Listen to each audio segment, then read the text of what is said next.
Well, we're back to Route 66 this morning, and we're getting ready to launch into a very exciting time over the next few months together as we move out of the Old Testament and into the New Testament. We're in leg 5 of 8, and that particular leg takes us across Texas. And it's kind of interesting because Texas is actually the largest state that Route 66 runs through, but ironically, the length of Route 66 through Texas is actually, other than that little bitty stretch through Kansas, is the shortest stretch of Route 66 of any state, primarily because Route 66 runs right here up through the Panhandle of Texas, and as we move through there, we'll be taking, after today, 4 weeks to go through the 4 Gospels as we head across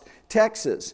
This morning, something just a little bit different because, as most of you know, because if you've gotten emails and heard us talk about it, what we're going to do this morning is we're really going to be right here on the state line between Oklahoma and Texas. I kind of think like in our car, we were like half of the car's over in Texas, half of it's still in Oklahoma. And if we were actually on Route 66, this is exactly where we would be. And as you can see, there's absolutely nothing there but this sign when you get to this point. Lots of stuff in Texas, though, that'll be kind of fun. And the reason that I want to do this is because rather than exactly a corresponding book, what I'd like to do is I'd like to take the 400 years between the end of the Old Testament and the beginning of the New and try and help you get a sense of how God was working through the process of history really to prepare the way. And I think that what we talk about this morning when we actually get into the Gospels will be helpful for you to have a sense of context. So again, our last time together, we came to the end of the Old Testament, and if you remember, here's the very last verse of the Old Testament where the prophet Malachi, pointing to the future, says, "See, I'll send the prophet Elijah to you before that great and dreadful day of the Lord comes, and he will turn the hearts of the parents to their children and the hearts of the children to their parents, or else I will come and strike the land with total destruction." And with that statement, really, our Old Testament comes to an end. I'm going to make some comments because how many of you come from Catholic backgrounds, by the way, or Greek Orthodox? Okay.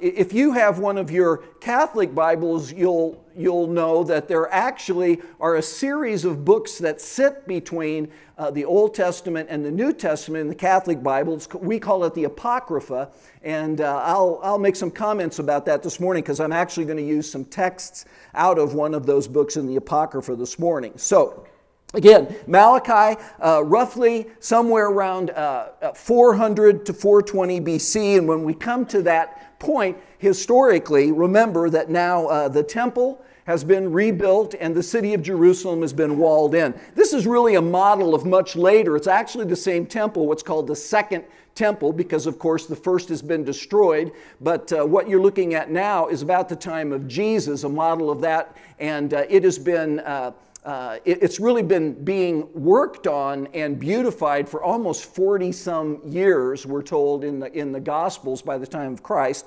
But again, we know that when we come to the end of the Old Testament, that this is the situation that they're back, a remnant is back in the land, the temple is rebuilt, and the walls are up, and the Old Testament comes to a close, ushering again for us what many have called the 400 silent years before the beginning of the New Testament. There is a lot that happens between the end of the Old Testament and the New Testament. The years are really not very silent. And again, I really think that this is a period of time where, again, God is working, hopefully you'll see this morning, working through the process of history to prepare for the coming of Christ. And not only for the coming of Christ, but I think what you'll see this morning is that He's also preparing the world for how do the followers of Jesus take the message of Jesus to the known world of their day? And much of what makes that possible takes place during this period of time. Changes take place, and I'm going to break those changes down into two big categories this morning to look at. One is what I would call political changes that happened between the Old and New Testament, and then secondly, religious changes that take place during those 400 years. Remember, at the time that the Old Testament comes to a close, it's the time of the Persian Empire. Persian Empire roughly kind of rules this part of the world from around 536 BC to around 333 BC. And we've seen that it's during the time of the Persian Empire. Really, the three of the major rulers of that empire, Cyrus, the first of those rulers, that it's during his reign that the temple begins to be rebuilt and the first exiles return. His grandson, Darius, is the ruler of the empire as the temple then gets completed in 516 BC, and then his grandson, Artaxerxes, is the ruler of the Persian Empire at the time that that next wave comes back and the walls are rebuilt. And so when we come to the end of the Old Testament, this is the power that really is ruling the Western world, the Persian Empire. Prior to that, and I want to just take us back for 1 second, remember that prior to the Persian Empire, that the whole area of the Holy Land was under the control of the Babylonians. And it's during that time, by the way, and everything we're going to see this morning fulfills Old Testament prophecy. And so even though it's kind of silent and things are taking place, they're taking place exactly as the prophets had already said. So if you remember back to the 2nd chapter of Daniel, and then I'll make some reference to the 7th chapter, but the 2nd chapter of Daniel is when King Nebuchadnezzar has this dream. And of course, in the dream, he sees this amazing statue, a massive statue, and the statue is composed of 4 different metals. And so the head of the statue is gold, and the arms and the breast of the statue are silver, and sort of the belly and thighs of the statue are bronze, and then the legs of the statue are iron. And he has no idea what this dream is all about. And of course, that's where Daniel comes in, not only tells him what his dream was, but then interprets for him that what God is showing him is that he is showing him 4 major world empires that are going to appear on the scene prior to the coming of the kingdom of God. Because at the end of that dream, he sees a rock that becomes a mountain that crushes the whole thing. And Daniel says that's the ultimate kingdom, which will be the kingdom of God that is coming. So prior to the end of the Old Testament, that the first of those empires, again, Daniel says this to Nebuchadnezzar, if I get to my text here, okay? You are that head of gold. So the Babylonian Empire, which again, roughly running from 586 up to 536 in terms of its relationship to Israel, that is fulfilled in the Babylonian, by the Babylonian Empire. But then he goes on and he says this to Nebuchadnezzar: after you, another kingdom will arise inferior to yours, and this is what was represented by the arms and the chest of silver, and that's the Persian Empire. So that piece has now been fulfilled by the time we get to the end of the Old Testament. So 2 empires down, 2 to go, and those 2 arise during this period of time between the Testaments. The first of those, and he refers to it this way: next, a 3rd kingdom, one of bronze, will rule over the whole earth. And that is fulfilled with the rise of the Greek Empire. And also, by the way, the 4 beasts that Daniel sees in his vision in chapter 7 are these same four major world empires that he's being given a vision of. So here's how this third kingdom begins. We read this. This history begins when Alexander the Great, son of Philip of Macedonia, marched from Macedonia and attacked Darius, king of Persia and Media, and Alexander enlarged the Greek Empire by defeating Darius and seizing his throne. So here's the end of the Persian Empire, the beginning. It's actually the Macedonian Empire. We usually refer to it as the Greek Empire. And do you recognize this text? Anybody recognize this text, where it comes from? This text actually comes from one of those books in the Apocrypha. And the Apocrypha, again, it's real fascinating. The Apocrypha never appeared in a Hebrew Jewish Old Testament. The Jews never embraced it. But in 250 BC, which we're going to see a little bit more about, when the Old Testament was translated into Greek in Alexandria in Egypt, the Septuagint, which really becomes almost the primary Old Testament by the time of Christ. Reason for that, I won't jump into that yet. You'll see in a minute. It contained these books, but even at that time, they weren't considered to be on par with the inspired books of the Old Testament, but they were considered helpful and profitable. And as you can see, one of the reasons for that is they tell us some of the history that took place during this intertestamental period, and particularly 1st and 2nd Maccabees do that for us. So Maccabees starts talking about what happened here during this period of time, and the first thing that happens, of course, is that we have the rise again of the Greek or Macedonian Empire. It really begins, this is sort of the time frame in relationship to Israel, roughly 331 BC to 167. Prior to 331, the Macedonian Empire there was ruled by a king by the name of Philip of Macedon. And he was beginning to expand the Macedonian Empire, but in 336 BC, he was assassinated. And when he was assassinated, his 20-year-old son took control of the Macedonian Empire, and his son's name was Alexander. We know him as Alexander the Great, and he would rule and expand that empire for a period of 12 years. And so from the age of 20, roughly through the age of 32, anybody know who his tutor was? Had sort of a famous tutor, Aristotle. Right, okay. So Alexander, he begins to conquer the known world. And early, the critical battle, which is called sometimes the Battle of Arbela, takes place here, where this is the spot where he meets Darius III. And in that battle, he conquers Darius, and by doing so, conquers the Persian Empire. And then look at how far he expands what we would probably call the Greek Empire, all the way to India.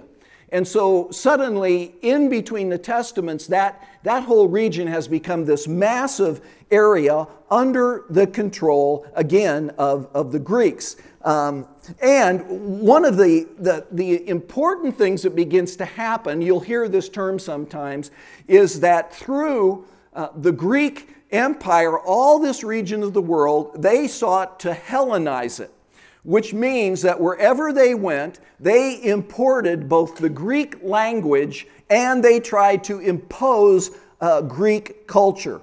It really worked pretty well everywhere except for a little spot called Israel, who constantly fought against being Hellenized. But the key thing that happens here is that suddenly this entire area of the world speaks the same language.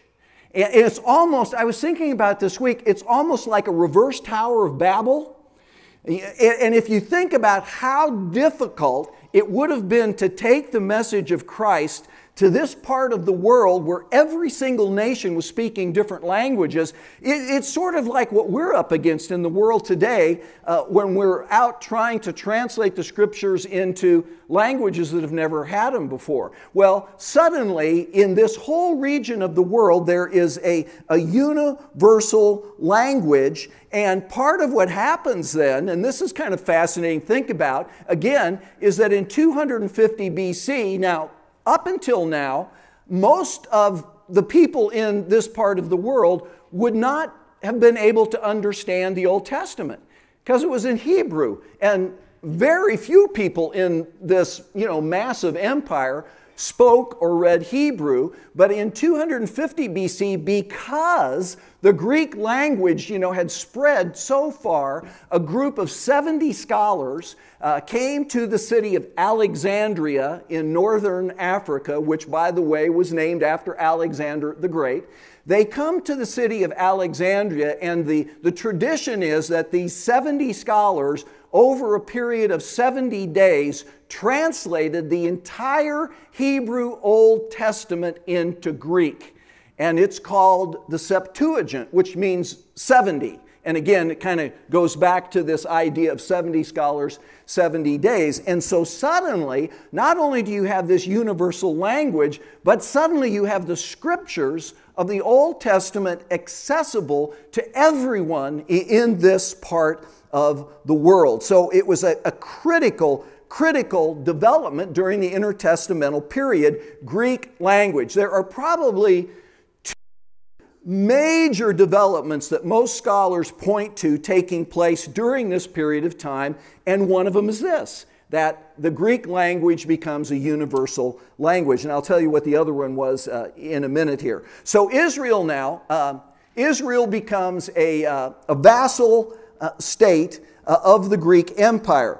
And by the way, before we get to this text, by the way, again, Josephus, who is one of the earliest historians of this period of time, he's writing in the 1st century, but he has access to resources to go back, some of which, by the way, probably the book of Maccabees. But Josephus says that when Alexander came to Jerusalem, that as he approached the city, really to conquer it, I mean, that was the motivation. The high priest of Israel at the time went out to him, dressed in his full, regalia with the priests behind him, and he went to him and he showed Alexander from the book of Daniel that his kingdom had been prophesied by the Old Testament prophets. And again, Josephus says that had such an impact on Alexander that he then began to treat the Jews and Israel in a favorable manner, because he could see that, wow, look at this, their prophets, their God has said, that I was going to come. So he was kind of favorable. What happens is that, 12 years into his reign, we're told this in Maccabees. When Alexander had been emperor for 12 years, he fell ill and realized that he was about to die. He called together his generals, noblemen who had been brought up with him since his early childhood, and he divided his empire, giving a part to each of them. And then he goes on, and after his death, the generals took control, and each had himself crowned king of his own territory. And the descendants of these kings ruled for many generations and brought a great deal of misery on the world. So, here's what we know. When Alexander died, the Macedonian Empire was divided into 4 parts, and 4 of his generals took control of those 4 areas and became the kings of the region. So really from, what was that? What would that have been? About when did he die? 316 or something BC, all the way to about 167, not quite 200 years. The Macedonian Empire was divided and ruled by these 4 generals. And what really happens, and by the way, this had been prophesied all the way back to when Daniel has his vision of the four beasts, and when he sees the third beast has four heads. And it's kind of prophesying or looking forward to the fact that when this kingdom will ultimately have four rulers, what the four heads represented, and that's exactly, of course, what happened. And then what happens to Israel, and you kind of see it here, is that Israel sits between two of these divisions which become dynasties and empires in their own right. They sit between the region that is initially controlled by Alexander's general, Seleucus, and that region that gets controlled by his general, Ptolemy. And the part you see in yellow there becomes the Seleucid dynasty, or Seleucid Empire, I think it's referred to. And then Egypt, that whole region becomes known as the Ptolemaic dynasty. And Israel sits right in the middle of these guys, and for 200 years, these guys are constantly at war with each other. And Israel just gets bounced back and forth between these two empires, and whoever happens to control at any given moment controls Israel, and Israel is a vassal to these folks. And that's, again, what the Maccabees are referring to and saying, these guys, they gave us a lot of misery, okay? It was not a great time. Well, all of this comes to a head right around 167 BC, when the ruler of the Seleucid Empire is a fellow by the name of Antiochus IV. And Antiochus IV took the name upon himself Epiphanes. And so when you read, you'll see Antiochus Epiphanes. Epiphanes literally means, as our word epiphany would indicate, it means he referred to himself as God manifest. Okay? Now, all those around him, and this was in his own time, behind his back referred to him as Epimanes, a word that means nutcase, okay? So he's thinking, I'm God manifest, and everybody else is thinking, man, this guy, he's sort of off. Well, he goes down to, to conquer Egypt, and he actually, in around this period of time, a little earlier than this, is successful. He conquers all of Egypt except Alexandria. He can't conquer Alexandria, and this text refers to that. In the year 169 BC, after the conquest of Egypt, Antiochus marched with a great army against the land of Israel and the city of Jerusalem. And so this is one period of time where, again, Israel is under the control now of Antiochus. And the big thing about Antiochus is he was very angry that most of the Jews, not all of them, but many of them resisted the process of Hellenization. And he wanted to force it on them. Well, he goes back on a second campaign, this time to conquer Alexandria. But in the meantime, the Ptolemaic dynasty has struck a deal with the Romans, who are now beginning to emerge and to ascend. And the Romans step in. And they say, no, we're not going to let you do this. And Antiochus gets enraged. And he heads back toward his own kingdom, and when he hits Jerusalem, he just goes crazy. And we're told that he murdered 80,000 Jews in one day, and he began to force not only Greek customs on the Jews, but he also began to make it a death penalty for a Jew to have the Old Testament scriptures, to offer sacrifices to the God of Israel. I mean, he just put the clamps on these guys, and the biggest thing he did is, we're told this. Okay, the king also sent messengers with a decree to Jerusalem. Now we're up a little bit later, we're right around 167. With a decree to Jerusalem, all the towns of Judea, ordering the people to follow customs that were foreign to the country. And they're referring to this Hellenization process. And then this, they were even ordered to defile the temple and the holy things in it.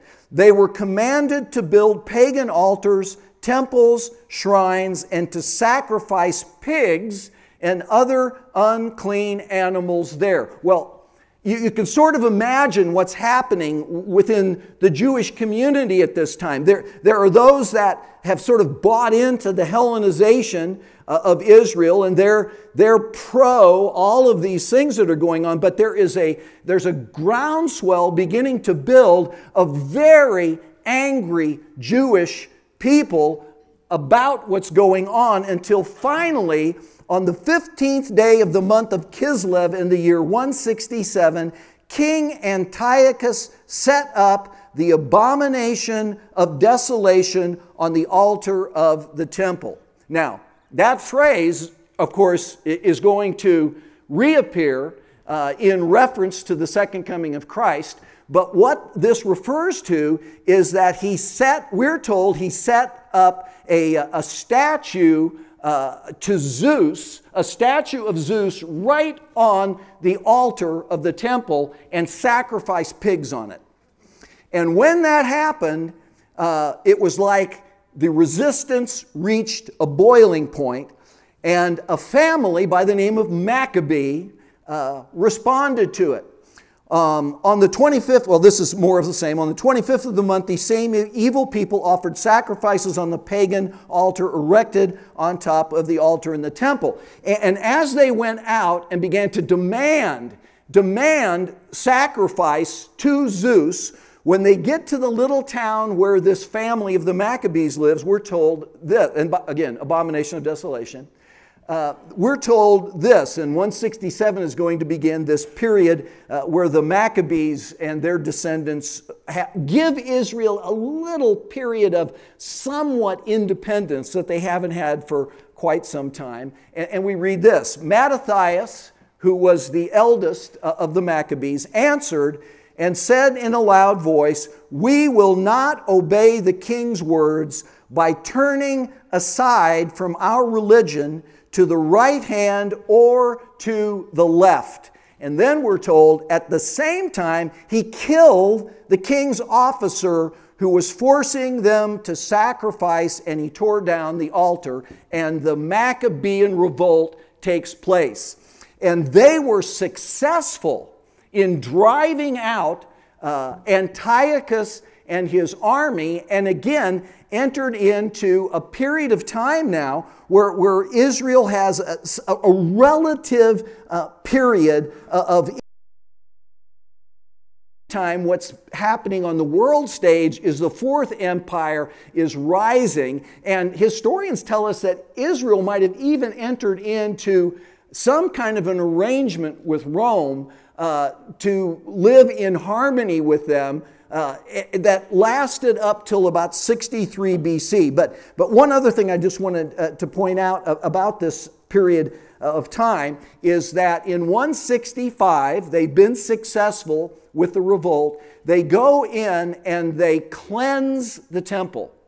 They get rid of all these pagan things, and they go through cleansing rituals to get rid of everything that has happened to their temple, and they rededicate the temple, and they light a menorah, which was one of the lampstands, from the temple itself, and they, again, historians and tradition tell us that they only oil for that lamp to burn for one day, but that lamp burned for 8 days, and every year the Jews celebrate that event in what is called Hanukkah. And so when we're celebrating Christmas, I thought maybe they just invented it so they could give each other gifts, but there's this historic background. I had a lot of Jewish friends, by the way, growing up, so it was always put up the Hanukkah bush. We called it a Christmas tree, anyway, so it's this 8-day celebration, and it's all pointing back to this time when the temple gets rededicated. And so you have this period of time then of somewhat independence going on, until around 63 BC. And in 63 BC, again, in relationship to Israel, till about 135 AD, Israel becomes part of the Roman Empire. And I'll give you a little bit of background on that. It's interesting, by the way, that when the curtain comes up on the New Testament, the Roman Empire rules the world. And a little quick, kind of history lesson, because some of it really is important. Their power had been growing for many years. In 63 BC, Pompey, the Roman general Pompey, actually enters Jerusalem and annexes that region of the world, and it officially becomes a part of the Roman Empire. In 48 BC, Julius Caesar defeats Pompey, and he becomes the sole king of the Roman Empire. 44 BC, March 15th, Ides of March, Caesar's assassinated, and his son Octavius and Mark Antony, they take control of the empire. And again, fulfillment of Daniel's prophecy that finally there will be a fourth beast strong as iron. And in chapter 7, it gives this image that this is going to be an unbelievably powerful and brutal empire, which of course it became. So during this time, this is like, and by the way, the Roman Empire stretches west instead of east.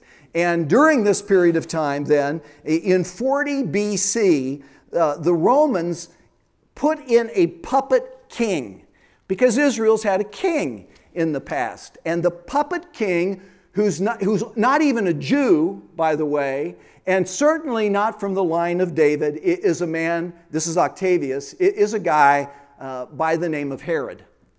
And so the Romans install Herod, who becomes known as Herod the Great. This is from the Bible series, if you ever saw it. Now, Herod, by the way, in his early days, they say he was handsome and athletic and dynamic and really did a lot of good things. But by the time of the birth of Christ, he's gone crazy. And he has murdered his mother-in-law. I think he's murdered at least one of his wives. He's murdered two of his sons because he's insanely jealous. I think this picture sort of captures that image. And of course, here he is, insanely jealous. And these three dudes show up saying, "Where's the guy that was born King of the Jews?" And he just flips, okay? So, but he becomes the king of Israel in 40 BC. 36 BC, Octavius becomes the emperor. I better just kind of blow through here pretty quick. All the way down till in 27 BC, Octavius announces that he is Augustus. So he now takes on this divine role. And somewhere then between 6 and 1 BC, Augustus issues a census of the entire Roman world. And of course, that's the census that, because Mary and Joseph are from the line of David, they've got to go back to David's ancestral home, which is Bethlehem.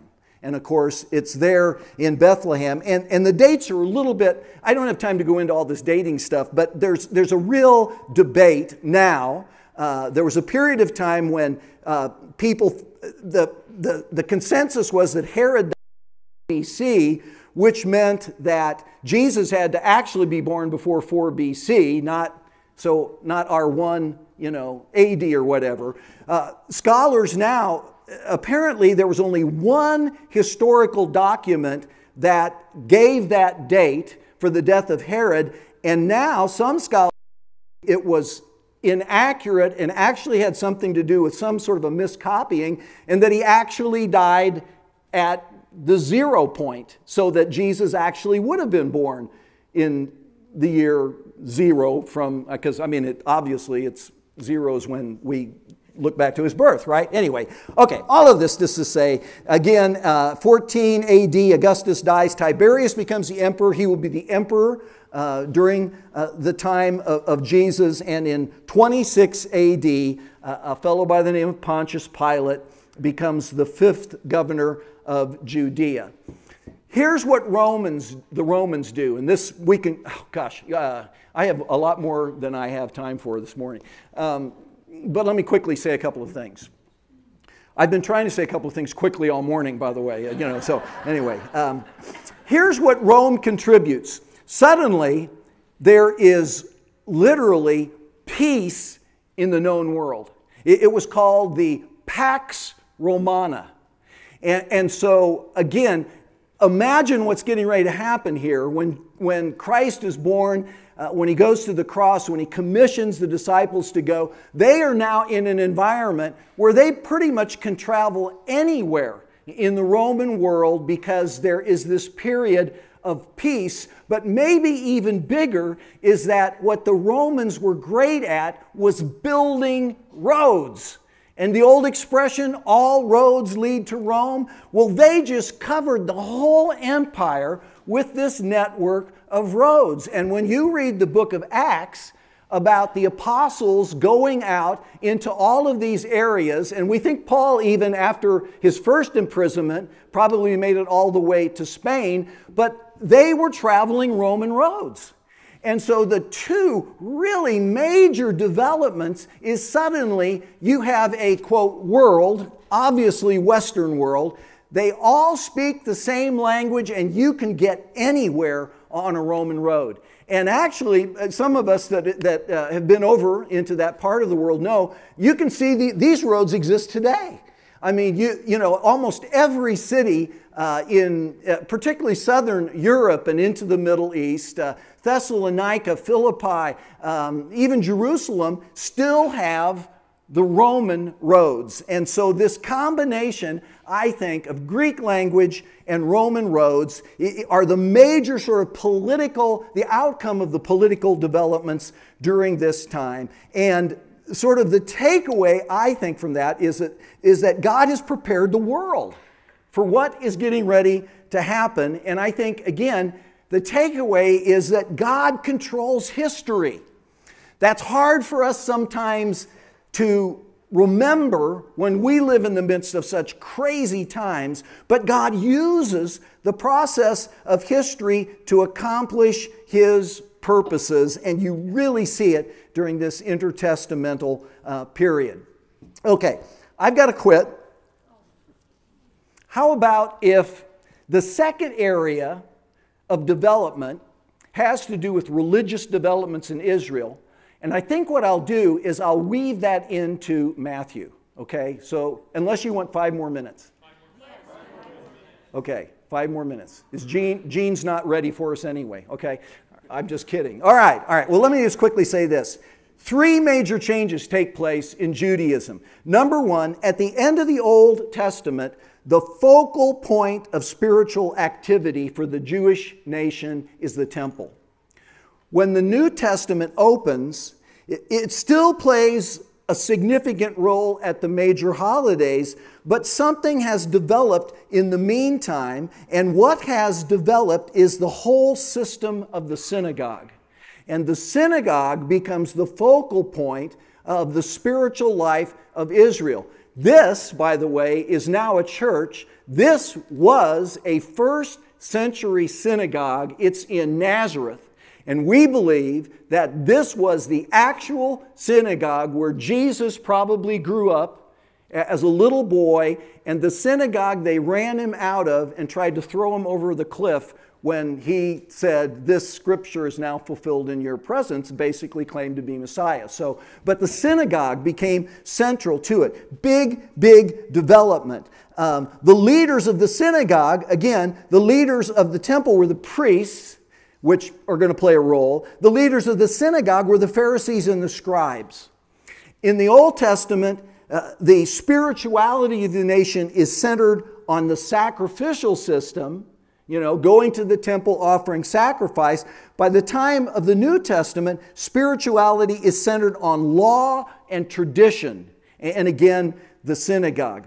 Second major development that happens are the development of the sects.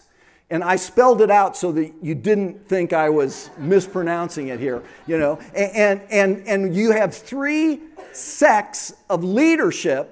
This sort of becomes the leadership now of the nation that did not exist at the end of the Old Testament. The first is the Pharisees, okay? And the Pharisees, you know, they're the conservatives. They're sort of the ultra conservatives, of this period of time. Let me go back here for 1 second.